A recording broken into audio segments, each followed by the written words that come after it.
മാനസാന്തരം വന്നൊരു കള്ളന്റെ വാർത്തയിലേക്കാണ് ആദ്യം. ഒരു മാപ്പാപേക്ഷയും കട്ടതിൽ ഇത്തിരി മാത്രം എടുത്ത് ബാക്കി തിരികെ കൊടുക്കുകയും ചെയ്തു. തൃശൂരിലേക്കാണ്. അരിയന്നൂരിൽ വീട് കുത്തി തുറന്ന് മോഷ്ടിച്ച സ്വർണ്ണാഭരണങ്ങൾ 8 പവൻ തിരികെ നൽകി മോഷ്ടാവ്. മോഷ്ടിച്ച 10 പവൻ സ്വർണ്ണാഭരണങ്ങൾ 2 പവൻ വിൽപ്പന നടത്തിയെന്നും ബാക്കി സ്വർണ്ണാഭരണങ്ങൾ തിരികെ നൽകുന്നുവെന്നുമാണ് പ്രതിയുടെ മാപ്പപേക്ഷ. പക്ഷേ പ്രതിക്ക് പോലീസ് മാപ്പ് നൽകിയിട്ടില്ല. അന്വേഷണം തുടരുകയാണ്. ശ്രീകുമാരൻ തൃശൂർ ചെയ്യുന്ന ശ്രീത്ത് കുറച്ചധികം ദിവസങ്ങളെ തുടർച്ചയായി മോഷണത്തിന്റെ വാർത്തകൾ കൊടുത്തുകൊണ്ടേയിരിക്കുകയാണ്. ഇതിനിടയിലാണ് കട്ട സ്വർണം അല്പം മാത്രം എടുത്ത് ബാക്കി തിരികെ വെച്ച് കള്ളൻ മാപ്പ് നൽകിയത്. കള്ളനെ കുറിച്ച് എന്തെങ്കിലും സൂചനയുണ്ടോ? എപ്പോഴാണ് സ്വർണം തിരികെ വെച്ചത്? എവിടെയാണ് വെച്ചത്? ഇന്നലെ ഓടുകൂടിയായിരുന്നു ഈ സ്വർണം തിരികെ വെക്കുന്നത്. കഴിഞ്ഞ 9-നാണ് ഇത്തരത്തിൽ CCTV ദൃശ്യങ്ങൾ പുറത്തു വരുന്നത്.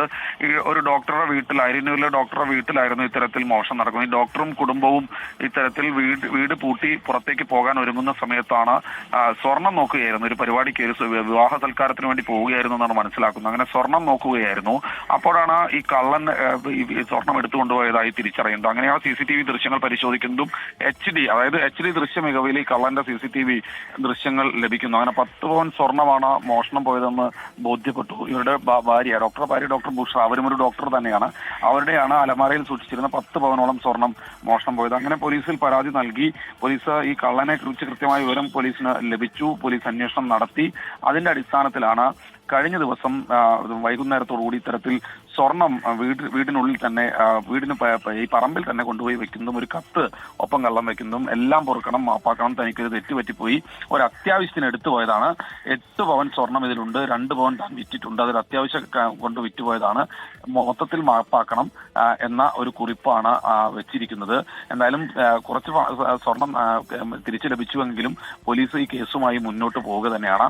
കള്ളനെ കുറിച്ച് ഏതാണ്ടൊരു വിവരം പോലീസിന് ലഭിച്ചിട്ടുണ്ടെന്ന് മനസ്സിലാക്കുന്നു. ഇയാൾ ഈ നാട്ടുകാരനാണോ അയൽ നാട്ടുകാരനാണോ എന്നതിനെ കുറിച്ചൊരു വ്യക്തമായ വിവരം എന്തായാലും ഇപ്പോൾ പോലീസ് നൽകുന്നില്ല. എന്നാലും അരിയന്നൂരിലെ കള്ളൻ ഈ പ്രദേശങ്ങളിലൊക്കെ ചുറ്റിക്കറങ്ങി നടക്കുന്നുണ്ട് എന്നാണ് പറയുന്നത്.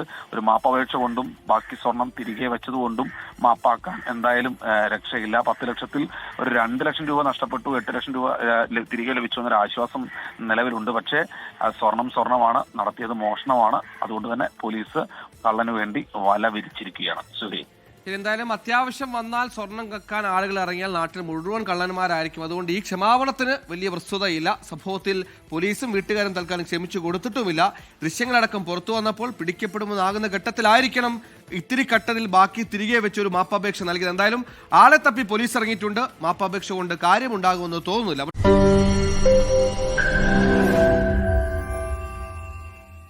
ലോകത്തെവിടെയായാലും ഏത് സമയത്തും 24 വാർത്തകളും ഓഗ്മെന്റഡ് റിയാലിറ്റി പാക്കേജുകളും എക്സ്പ്ലെയിനറുകളും വിശദമായി കാണാൻ ഞങ്ങളുടെ YouTube ചാനൽ നിങ്ങൾക്ക് സബ്സ്ക്രൈബ് ചെയ്യാം.